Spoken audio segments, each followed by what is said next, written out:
Мысалы, бір сөздерін келтіретін болса, Құранда Әл-Анғам сүресінде Аллах Тағала айтады, «Вақалу», олар былай деп айтты дейді Алла Тағала. «Ин хия илля хаятуна дуния». Өмір деген тек қана осы дүниенің өмірі ғана. «Вама нахну бимабусин». Пайғамбарымызға өстіп бетіне осылай айтқан екен.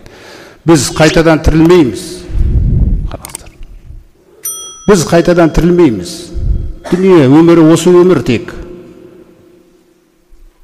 Егер оларға ва иза қила лаху маза анзала раббукум деп сұрақ қоятын болса, қолу асатирул аувалин. Қараңыздар. Білесіңдер ме сендерге Раббыларыңнан не түсірілді деп сұрақ қойып жатса, пайғамбарымыз салсам, олардың айтқан сөздеріне қараңыздар. Асатирул аувалин. Бұрынғылардың ойдан шығарған ертегілері ғой сенің айтып жүргенің деген.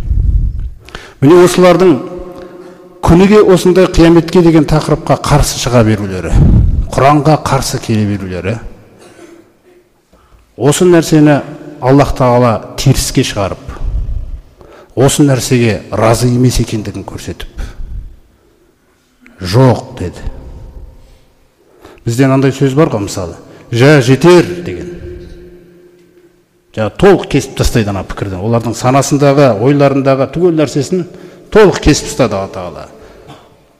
Жа жетер, жоқ. Уқсиму бияумил қияма дейді. Қараңыздар, әлемдердің Раббысы қиямет күнімен ант етемін деді. Міне қараңыздар. Қандай пәрменді сөзді. Қиямет күнімен ант етемін. Раббымыз сөйлегеннен кейін бұл хақ. Хақты сөйлейді Аллах Тағала тек.